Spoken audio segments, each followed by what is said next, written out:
This is the kind of writing advice I need. What's up, Maka?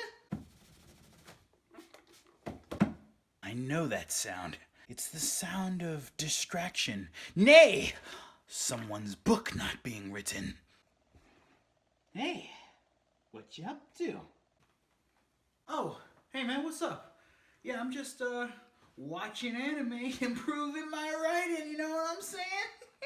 You don't think maybe you're taking my idea a little bit out of context?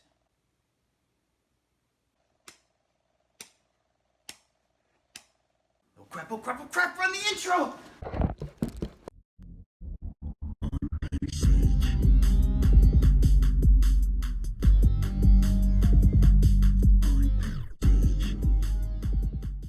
Hey storytellers and bookworms, I'm Simeon Cole Fletcher. Welcome back to my channel On Page Sage. In today's episode, we're going to start a new series called Improving Your Writing by Watching Anime.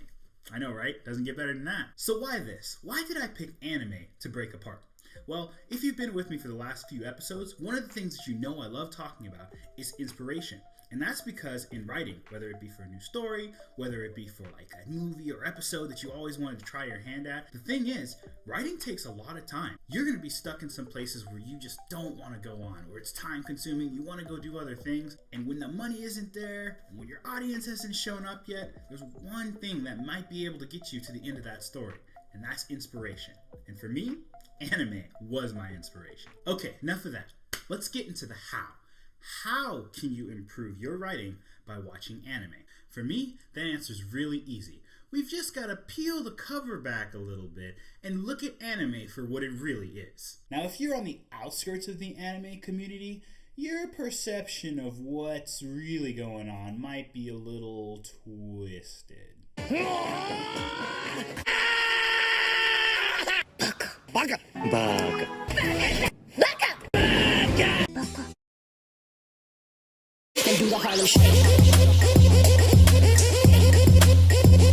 In fact, I'd go so far as to say that if a picture is worth 1,000 words, then an anime must be worth, Okay, so a picture is worth 1,000 words. Multiplied by the amount of frames in your average anime scene. Divide that by at least 10 sad backstories. And don't you forget to subdivide by all the characters no one gives a crap about. And that leaves us with... It's a lot, okay?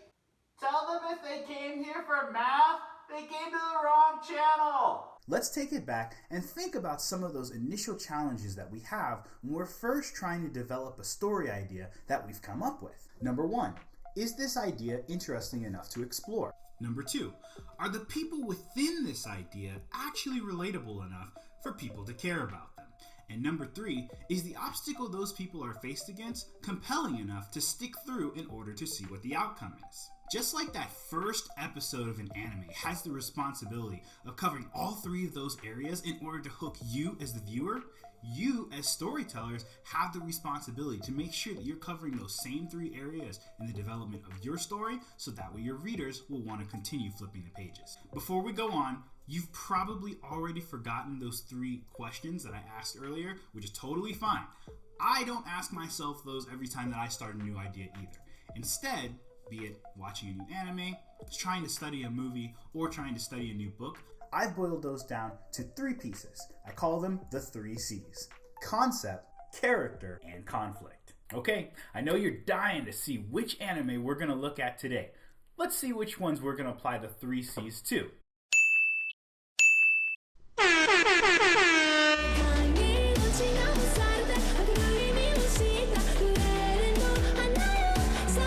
Concept. When we open on Demon Slayer, we see a character trying to rescue his near-death little sister from some unknown threat. We piece together that there may be demons in this world, and thus can further piece together that maybe that's the unknown threat from before. Finally, the real intrigue presents itself when we understand that these so-called demons likely started out as humans and have somehow become monsters. Storyteller ask yourself, in being introduced to your new story idea, would something written like this be enough to hook your readers? Second C, character. The main character, Tanjiro, is pretty obvious because a lot of the first episode's attention is centered on him. Keep in mind that as we think of developing our own stories, that's something we should be doing as well. We should see those unique traits, preferably likable and relatable ones, presented quickly. Tanjiro, in the first few minutes of the first episode, is demonstrated to be likable, sweet, helpful, and empathetic. Storyteller asks, would your readers want to hang out with and watch characters with the traits you've written? Third C, conflict. Okay, spoiler warning. By the 8-minute mark, which is super quick by the way, we see the first obstacle in Tanjiro's way. His family has been killed by some unknown threat, with the exception of his sister, who we saw he was trying to rescue. Conflict level 2, in a world where demons may exist, Tanjiro is confronted with the fact that his sister has now become one of these monsters. His internal battle is amped up even more when the sweet and protective little sister he once knew shows she's still in there somewhere behind the monstrous mask. Storyteller asks, would my readers be interested in seeing the outcome of a conflict like this?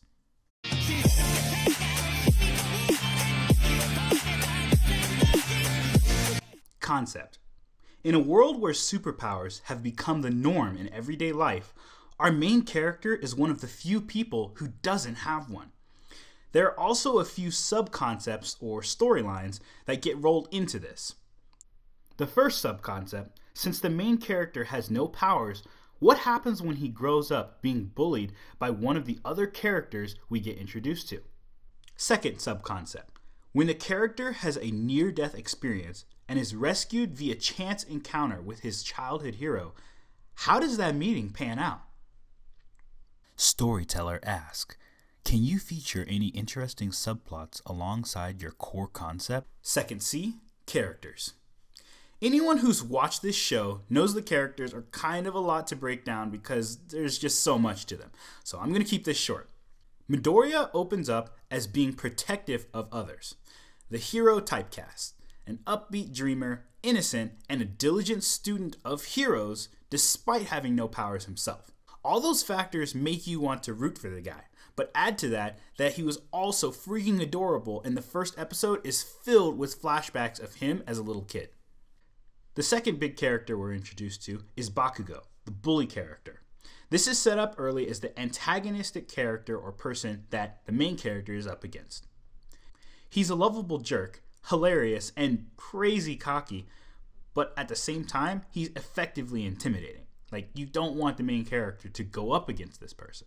Storyteller asks, if your story includes other central characters, are they developed as necessary? Third C, conflict. Our main character, Midoriya, has pretty big dreams despite 3 main obstacles. Number 1 is the battle against himself and his self-confidence, considering he has no powers but still wants to be a hero. Number 2 is his battle against the bully archetype, who happens to be much more powerful than himself. And number 3, his battle against larger society, as how will he ever be seen as a hero when on a daily basis, real examples of superpowered heroes are readily available. Storyteller asks, aside from your main conflict, are there additional areas for conflict that you're overlooking?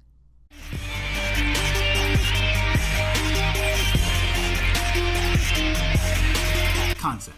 An academy setting where students learn to fight demons.